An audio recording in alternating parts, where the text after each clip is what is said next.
নমস্কাৰ সকলোকে এইটো ভিডিঅ'ত আজি আমি আলোচনা কৰিম ক্লাছ 7ৰ সমাজ বিজ্ঞানত থকা ইতিহাস খণ্ডৰ 16 নম্বৰ পাঠ মোগল ৰাজত্ব কালত ভাৰতবৰ্ষ এই পাঠৰ অন্তৰ্গত তোমালোকৰ অনুশীলনীত থকা যিমানখিনি প্ৰশ্ন আছে সকলোখিনিৰ প্ৰশ্নৰ উত্তৰ আমি এইটো ভিডিঅ'ত আলোচনা কৰিছো ষ্টুডেন্টস তোমালোকে ভিডিঅ'টি শেষলৈকে চাই থাকিবা প্ৰশ্নৰ উত্তৰবোৰ অতি চুটিকৈ আৰু সহজ ভাষাত বুজি পোৱাকৈ লিখি দিয়া হৈছে আৰু পৰীক্ষাৰ বাবে গুৰুত্বপূৰ্ণ প্ৰশ্নবোৰ ইয়াত তোমালোকক কৈ দিয়া হ'ব সো তোমালোকে ক্লাছটো চাই থাকিবা শেষলৈকে এতিয়া তোমালোকৰ অনুশীলনীৰ 1 নম্বৰত আছে উত্তৰ দিয়া তাৰে ক নম্বৰ প্ৰশ্ন ভাৰতবৰ্ষত মুছলমানসকলে কেতিয়াৰ পৰা শাসন কাৰ্য আৰম্ভ কৰিছিল এটো ইম্পৰ্টেন্ট হয় প্ৰশ্নটো ইয়াৰ উত্তৰ হ'ব 1206 খ্ৰীষ্টাব্দৰ পৰা কি কৰিছিল তোমালোকৰ মুছলমানসকলে আমাৰ ভাৰতবৰ্ষত কেতিয়াৰ পৰা এই শাসন কাৰ্য আৰম্ভ কৰিছিল কেতিয়াৰ পৰা 1206 খ্ৰীষ্টাব্দৰ পৰা মনত ৰাখিবা এটো ইম্পৰ্টেন্ট হয় তাৰ পিছত তোমালোকৰ খ নম্বৰ প্ৰশ্ন দিয়া আছে পানিপতৰ প্ৰথম যুদ্ধ কিমান চনত সংঘটিত হৈছিল ইয়াৰ উত্তৰ হ'ব 1526 খ্ৰীষ্টাব্দত প্ৰথম যুদ্ধ সংঘটিত হৈছিল এটো প্ৰথম পানিপথৰ যুদ্ধ হ'ব আৰু এই প্ৰথম পানিপথৰ যুদ্ধৰ এই চনটো বা খ্ৰীষ্টাব্দটো জনা খুবেই দৰকাৰ আৰু এই পাঠৰ কাৰণে এটো এটা ইম্পৰ্টেন্ট প্ৰশ্ন হয় মনত ৰাখিবা প্ৰথম পানিপথৰ যুদ্ধ 1526 খ্ৰীষ্টাব্দত সংঘটিত হৈছিল ইম্পৰ্টেন্ট হয় প্ৰশ্নটো মই তোমালোকক কৈছো পৰীক্ষাৰ বাবে গুৰুত্বপূৰ্ণ প্ৰশ্নৰ উত্তৰবোৰ তোমালোকক কৈ দিয়া হ'ব জনবৰ প্ৰশ্ন মই ইম্পৰ্টেন্ট বুলি কম তোমালোকে নিজৰ অনুশীলনীত দাগ দি ৰাখিবা পাৰিলে তোমালোকে প্ৰশ্নবোৰ লিখি লবা গ নম্বৰত দিয়া আছে ঔৰংজেবে কাক অসম আক্ৰমণ কৰিবলৈ পঠিয়াইছিল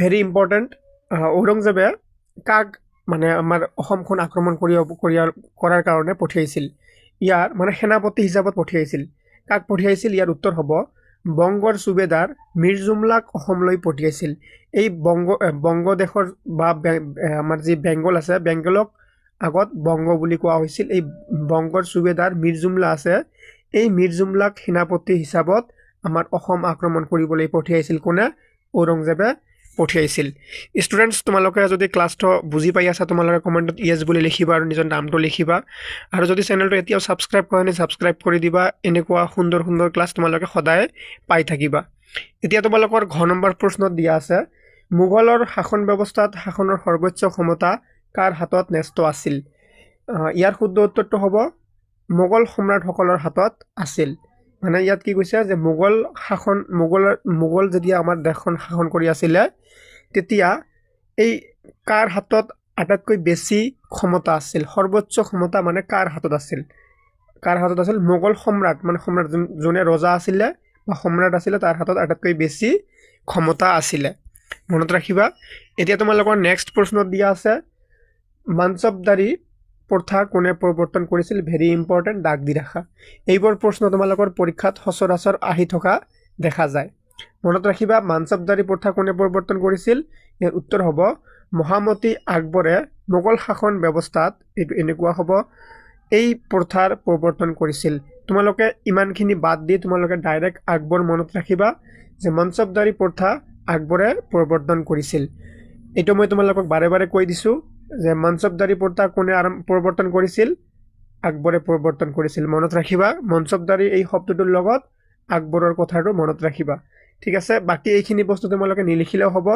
তোমালোকে এই মানসবদাৰীৰ লগত আকবৰৰ কথাটো মনত ৰাখিলে হৈ যাব বুজিলা এতিয়া তোমালোকৰ দ্বিতীয় নম্বৰত দিয়া আছে অনুশীলনীৰ শুদ্ধ বা অশুদ্ধ নিৰ্ণয় কৰা তলত এটা বাক্য দিয়া আছে এই বাক্যটো শুদ্ধ হয় নে অশুদ্ধ হয় তোমালোকে উত্তৰত লিখিব লাগিব শুদ্ধ নাইবা অশুদ্ধ বুলি লিখিব লাগিব ক নম্বৰত দিয়া আছে ভাৰতবৰ্ষত মোগলসকলে 1206 খ্ৰীষ্টাব্দৰ পৰা 1857 খ্ৰীষ্টাব্দলৈ ৰাজত্ব কৰিছিল এই কথাটো শুদ্ধ নে অশুদ্ধ তোমালোকে লিখিব লাগে ইয়াৰ শুদ্ধ উত্তৰ হ'ব কি অশুদ্ধ এই কথাটো শুদ্ধ নহয় সেই কাৰণে কি আমাৰ উত্তৰ হ'ব অশুদ্ধ বুলি লিখিব লাগিব তাৰ পিছত তোমালোকৰ খ নম্বৰত দিয়া আছে মোগল সাম্ৰাজ্যৰ অন্তৰ্গত প্ৰদেশবোৰৰ সুবেদাৰসকলৰ বিচাৰ ক্ষমতা অসীম আছিল এই কথাটো সঁচা নে মিছা লিখিব লাগে ইয়াৰ এই কথাটো একেবাৰে সঁচা হয় সেই কাৰণে আমি উত্তৰত কি লিখিম শুদ্ধ বুলি লিখিম ঠিক আছে এতিয়া তোমালোকৰ নেক্সট দিয়া আছে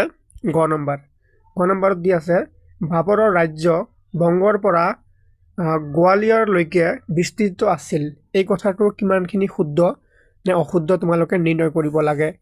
এই এনেকুৱা ধৰণৰ প্ৰশ্নৰ উত্তৰবোৰ তোমালোকে লগে লগে নিজৰ কিতাপত লিখি ল'বা বা তোমালোকে নিজৰ বহীত লিখি থবা। তেতিয়াহ'লে কি হ'ব, তোমালোকে পৰীক্ষাৰ আগত ৰিভিজন কৰাত সুবিধা হ'ব। তেতিয়া আৰু সময় নষ্ট নহ'ব। তেতিয়া আৰু আকৌ এই তোমালোকে ক্লাছবোৰ বা ভিডিঅ'বোৰ চাব নালাগিব। এবাৰ চাই তেতিয়া তোমালোকে এনচাৰবোৰ ৰেডি কৰি ৰাখিবা। পৰীক্ষাৰ আগত তোমালোকে ৰিভিজন কৰি যোৱাত সুবিধা হ'ব। আৰু ৰিভিজন কৰি গ'লে তোমালোকে কি পাহৰি নাযাবা, উত্তৰবোৰ ভালকৈ লিখি থৈ আহিব পাৰিবা। তেন্তে কি আছিলে, বাবৰৰ ৰাজ্য বংগৰ পৰা গোৱালিয়ৰলৈকে বিস্তৃত আছিল। এইটো অশুদ্ধ, এইটো মিছা হয়, সেইকাৰণে এইটো অশুদ্ধ হ'ব। নেক্সট দিয়া আছে তোমালোকৰ ঘ নম্বৰত, মীৰ জুমলাৰ আক্ৰমণৰ সময়ত অসমৰ ৰজা আছিল জয়ধ্বজ সিংহ।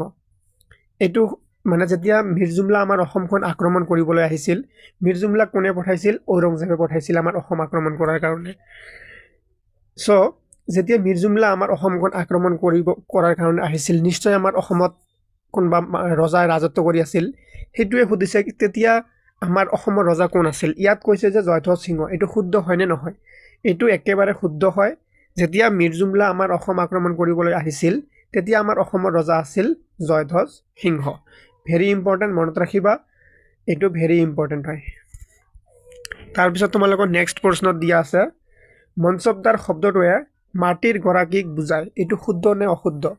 মঞ্চবদাৰী শব্দটোৱে মাটিৰ গৰাকীক নুবুজায়, সেইকাৰণে এইটো কি হ'ব? অশুদ্ধ হ'ব। তোমালোকে কমেণ্টত লিখাচোন, মঞ্চবদাৰী প্ৰথাটো কোনে আৰম্ভ কৰিছিল? আমি অলপ আগতে ওপৰত আলোচনা কৰিছোঁ মঞ্চবদাৰী প্ৰথাটো কোনে প্ৰৱৰ্তন কৰিছিল।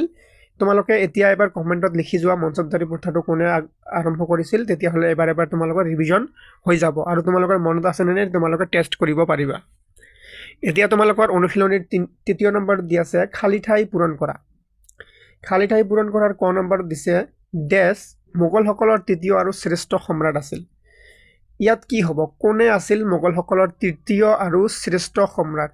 ইয়াৰ শুদ্ধ উত্তৰ হ'ব আকবৰ। আকবৰ আছিল মোগলসকলৰ তৃতীয় আৰু শ্ৰেষ্ঠ সম্ৰাট।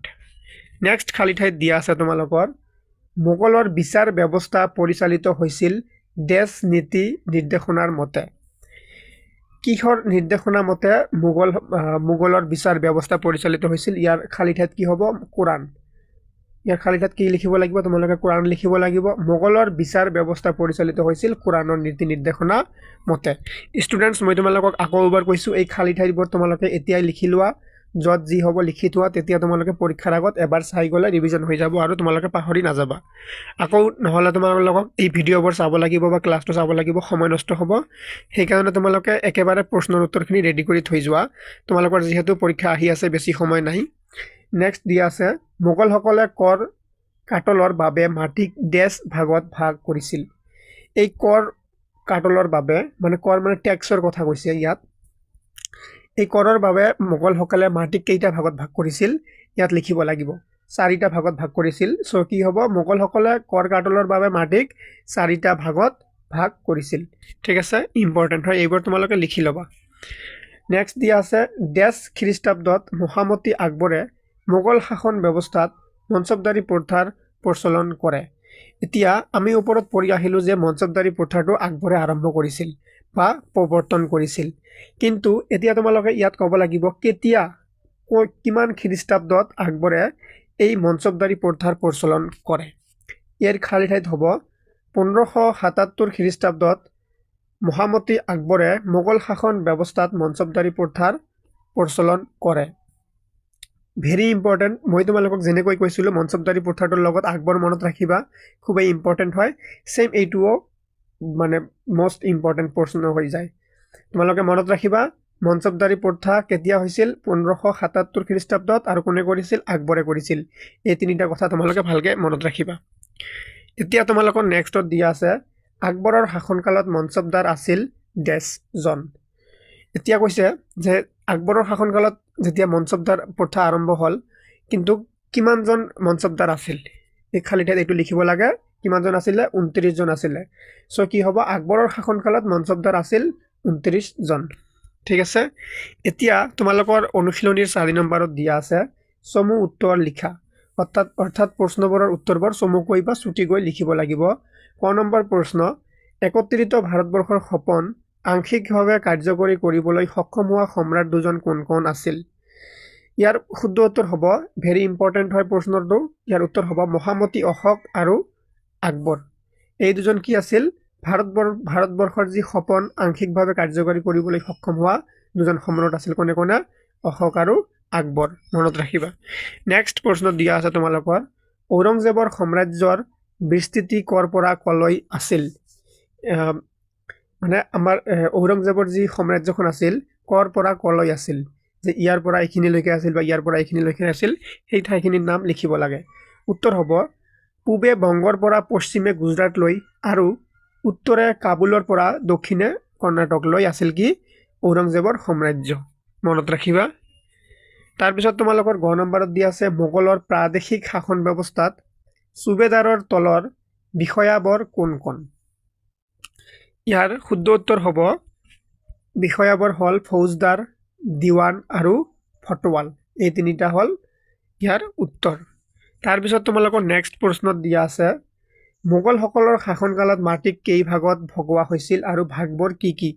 এইটো খুবেই ইম্পৰ্টেণ্ট, দাগ দি ৰাখা, ইম্পৰ্টেণ্ট হয় প্ৰশ্নটো। মাটি কেইভাগত ভগোৱা হৈছিল? আমি অলপ আগত ওপৰত আলোচনা কৰিছিলোঁ, মাটিক 4টা ভাগত ভাগ কৰা হৈছিল। কিমান ভাগত? 4টা ভাগত ভাগ কৰা হৈছিল। কি কি? 1 নম্বৰত হৈছে পলাজ, 2 নম্বৰত হৈছে পাৰাউটি, 3 নম্বৰত হৈছে চাটচাৰ আৰু 4 নম্বৰত হৈছে বাঞ্জাৰ। এই 4টা ভাগত মাটিক ভাগ কৰা হৈছিল মোগলৰ শাসনকালত।